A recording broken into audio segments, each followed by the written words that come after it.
회사에서 업무용 노트북, 비즈니스 노트북을 사용하는 분들은 노트북의 어떤 부분을 가장 중요하게 생각하시나요? 멋진 디자인, 성능, 아니면 오래가는 배터리? 저는 개인적으로 무게를 꼽고 싶습니다. 제가 가벼운 무게의 제품을 선호하는 이유는 가벼워야 여기저기 가지고 다닐 때 불편하지 않기 때문입니다. 무거운 노트북이면 왠지 그냥 들고 다니지 않고 자리에 놓고 데스크톱 PC처럼 쓰게 되더라고요. 하지만 가볍다면 외근 갈 때 카페에서, 차 안에서, 집에서 내가 있는 어디든 손쉽게 가지고 다니면서 업무를 처리할 수 있습니다. 제가 소개해드릴 노트북은 15.6인치 크기임에도 불구하고 무게가 겨우 1.26kg밖에 안 되는 가벼운 노트북입니다. 그 주인공은 바로 삼성의 첫 프로젝트 아테나 인증 노트북 갤럭시북 이온입니다. 저는 이 갤럭시북 이온을 지난 3주간 사용해봤는데요. 크게 5가지로 나눠서 제가 생각하는 갤럭시북 이온에 대해 말씀드리려고 합니다. 바로 프로젝트 아테나, 가벼운 무게, 갤럭시북 이온의 디자인, QLED 디스플레이, 그리고 빠른 반응 속도입니다. 노트북 리뷰인데 스펙과 성능도 언급해야 하지 않나요? 라고 물어보실 수 있는데 간단히 언급하고 넘어갈 거고요. 이미 다른 수많은 유튜버 분들이 다뤄주셨거든요. 그래서 저는 최대한 겹치지 않는 쪽으로 말씀드려보려고 합니다. 그럼 본격적으로 제가 경험한 갤럭시북 이온에 대해 말씀드려볼게요. 먼저 프로젝트 아테나입니다.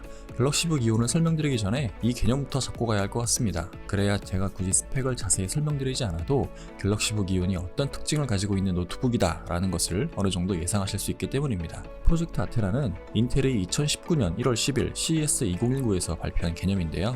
인텔은 과거 2011년 울트라북이라는 개념을 최초로 제시했었습니다. 자고로 노트북은 이렇게 얇고 가볍고 성능도 좋아야 해 라고 인텔이 주장한 개념인데 덕분에 우리가 흔히 접하게 되는 수많은 울트라북, 소위 얇고 가벼운 노트북들이 많은 제조사들로부터 쏟아져 나왔습니다. 그리고 인텔은 2019년 1월 10일 CES에서 울트라북에서 더 발전한 차세대 노트북을 위해 프로젝트 아테나라는 개념을 들고 나왔습니다. 세 가지 키워드를 강조하면서 말이죠. Always Ready, Adaptive, Focus 이 세 가지 키워드의 세부 요건들을 충족한 노트북에게 인텔은 프로젝트 아테나 인증 노트북이라는 칭호를 부여했고 이 인증을 받은 노트북은 얇고 가볍고 성능 좋은 노트북이라고 보셔도 무방합니다. 삼성은 프로젝트 아테나 인증을 받은 노트북 2개를 자사의 개발자 컨퍼런스인 SDC 2019에서 발표했습니다. 그 주인공이 바로 갤럭시북 이온과 갤럭시북 플렉스입니다. 저는 이 두 제품을 지난 3주 동안 테스트했고요. 먼저 이번 영상에서 갤럭시북 이온에 대해 이야기하고자 합니다. 보통 비즈니스 노트북으로 15.6인치 제품을 사용하시는 분들은 말이 노트북이지 그냥 데스크탑처럼 주로 자리에 놓고 사용합니다. 왜 그럴까요? 무거워서 그렇습니다. 많은 15.6인치급 비즈니스 노트북들의 무게는 1.8kg를 넘고 거의 2kg에 가까운 수준입니다. 이 정도 무게의 노트북을 들고 외근을 간다? 백팩이 아니고서야 엄두도 안 납니다. 한 손으로 파지하기도 힘들어요. 그래서 평소 외근이 많았던 저는 13.3인치 노트북을 사용해왔습니다. 그런데 갤럭시북 이온 15.6인치의 무게는 공식 스펙상 1.26kg밖에 안 돼요. 처음 박스에서 열었을 때 첫 느낌이 이거 왜 이렇게 가벼워? 였거든요. 보통은 와 예쁘다 할 텐데 저는 가볍다 했습니다. 들어보고 13.3인치인 줄 알았을 정도니까요. 제가 지금 사용하는 맥북 에어 13인치가 1.25kg인데 갤럭시북 이온 15.6인치는 이보다 더 가볍게 느껴집니다. 크기가 더 커서 무게가 분산돼서일까요? 직접 들어보시면 아마 느껴지실 거예요. 노트북이 가벼우면 어떤 이점이 있을까요? 노트북 본연의 장점인 휴대성이 극대화된다는 것입니다. 들고 다니라고 만든 노트북인데 무거워서 자리에만 놓고 사용한다면 그게 노트북인가요? 데스크탑이지? 노트북이 가벼우니 외근 나갈 때에도 복귀하다가 시간이 비어 잠깐 카페에 들려도 퇴근길에 갑자기 받은 고객의 요청사항 처리를 위해 차 안에서 노트북을 꺼내 작업하기도 쉽습니다. 일단 가벼워야 자꾸 가지고 다니면서 쓰게 되거든요. 그래서 전 노트북이 가져야 할 가장 중요한 사항은 바로 가벼운 무게라고 생각합니다. 갤럭시북 이온의 디자인 컨셉은 삼성에서 말하길 솔리디티 디자인이라고 합니다. 솔리디티는 견고함이라는 뜻의 명사로 견고하고 튼튼하게 잘 만들었다는 것으로 이해하시면 되는데요. 이전 삼성 노트북들의 둥글둥글한 모서리와는 다르게 갤럭시북 이온의 모서리는 직각입니다. 그래서 더 네모네모한 디자인이고요. 삼성이 아우라 실버라고 부르는 이 색상이 독특한데 빛의 방향에 따라 실버에서 핑크빛으로 변합니다. 그리고 재질이 마그네슘이라 지문이 묻어나지 않습니다. 그리고 이 마그네슘 덕분에 가벼운 것이고요.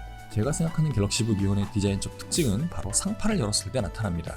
보시는 것처럼 힌지가 하판에 살짝 들어올리는 에르고 리프트 스타일의 힌지인데요. 덕분에 노트북 키보드의 위쪽이 살짝 올라와서 마치 외장 키보드에 그 받침대를 세운 것과 같은 효과를 줍니다.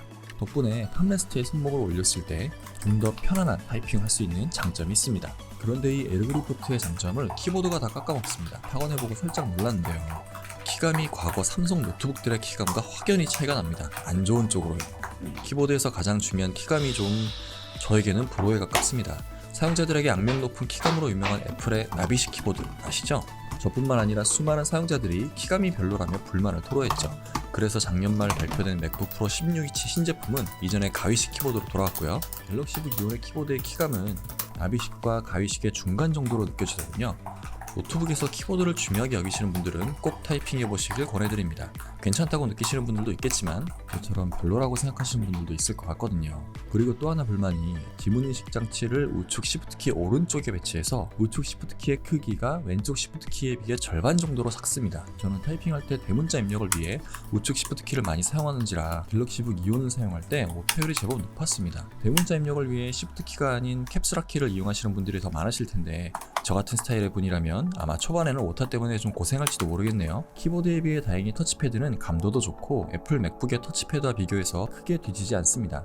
마이크로소프트 프리시전 제스처를 지원하기 때문에 뒤로 가기, 쓸어 넘기기, 멀티태스킹 등 다양하게 활용할 수 있습니다. 그리고 지문 안 묻어나는 거 정말 마음에 듭니다. 알루미늄 바디의 노트북들은 지문이 너무 잘 묻어나서 되게 지저분해 보이거든요. 하지만 갤럭시북 이온은 그런 것이 없어서 좋았습니다.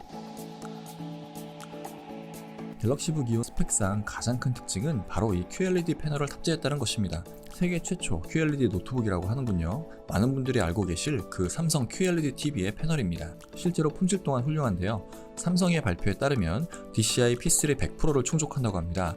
DCI P3는 미국 헐리우드의 7개 영화사가 협력해서 만든 합작 법인인 DCI 디지털 시네마 이니셔티브스에서 만든 색 영역 표준으로 영상 재생에 특화된 색 영역입니다. 따라서 이 수치가 높다는 것은 영상 감상에 최적화된 디스플레이라고 보시면 되고, 갤럭시북 이온의 QLED 패널은 DCI P3 100%를 충족하기 때문에 영상 감상이나 영상 편집에 딱 맞는 디스플레이라고 보시면 됩니다. 하지만 영상 편집을 전문적으로 하기에는 사양이 좀 부족한 게 사실입니다. 그리고 QLED 디스플레이의 또 다른 장점은 바로 밝기입니다. 아웃도어 모드로 활성화시키면 무려 600니트까지 밝아지거든요. 하지만 제가 생각하는 QLED 디스플레이의 진가는 다른 곳에 있습니다. 바로 최소 밝기인데요. 최소 밝기임에도 불구하고 실내에서 꽤 밝아서 업무하는데 전혀 불편하지 않습니다. 제가 경험해봤던 다른 노트북들의 중간 밝기와 비슷한 수준으로 느껴졌거든요. 최소 밝기가 밝다면 어떤 이점이 있을까요? 바로 배터리를 아낄 수 있습니다. 노트북 부품 중 배터리를 가장 많이 잡아먹는 부분이 바로 이 디스플레이거든요. 최소 밝기로 해도 적당한 수준의 밝기를 유지하기 때문에 QLED 디스플레이의 가장 큰 장점이 아닐까 싶습니다. 실제로 저도 사용하는 동안 실내에서는 항상 최저 밝기로 세팅해놓고 사용했었는데 전혀 불편하지 않았습니다. 마지막으로 말씀드리고 싶은 갤럭시북 이온의 특징은 빠른 반응 속도입니다. 제가 맥북을 사용하면서 가장 만족했던 것 중에 하나가 상판을 닫아 슬립 모드로 만든 뒤 다시 사용하기 위해 상판을 열었을 때 바로 화면이 뜨고 슬립 모드에서 깨어날 수 있는 즉각적인 반응입니다. 과거 윈도우즈 계열 노트북들은 이 반응이 좀 굼떴습니다. 버벅거리는 게 눈에 보였거든요. 그런데 갤럭시북 이온은 인텔 10세대 CPU 덕분에 반응 속도가 매우 빠릅니다. 슬립 모드에서 깨어나는 것이 맥북 못지않게 아주 빠르죠. 자주 상판을 열고 닫고 하는 노트북이니만큼 사용자 경험 측면에서 확실히 좋아진 부분이라고 할 수 있겠습니다.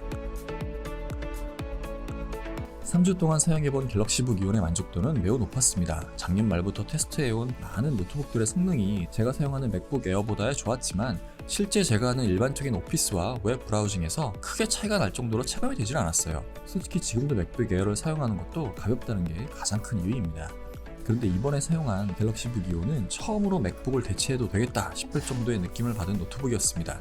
일반 오피스 업무로는 차고 넘치는 성능에 맥북 못지않게 빠르게 슬립 모드에서 깨어나는 즉각적인 반응, 지문이 묻어나지 않는 깔끔한 외관, QLED 디스플레이와 저전력 CPU, 대용량 배터리로 인해 사용시간이 충분히 길다는 것, 그리고 무엇보다 이 크기임에도 불구하고 가벼운 무게 덕분에 가지고 여기저기 다니기 정말 편했기 때문입니다. 하지만 앞서 언급했던 것처럼 단점도 명확하게 존재합니다. 호불호가 갈릴 수 있는 키보드의 키감, 저에게는 오타율이 높은 주범이었던 작은 크기의 우측 시프트키, 그리고 별도로 제가 언급하진 않았지만 주요 IT 커뮤니티를 중심으로 회자되고 있는 CPU의 잦은 스로틀링 문제, 마지막으로 USB PD를 지원함에도 불구하고 왜 DC인 방식의 별도 충전 방식을 사용하는지, 이런 몇 가지 단점도 분명히 있습니다.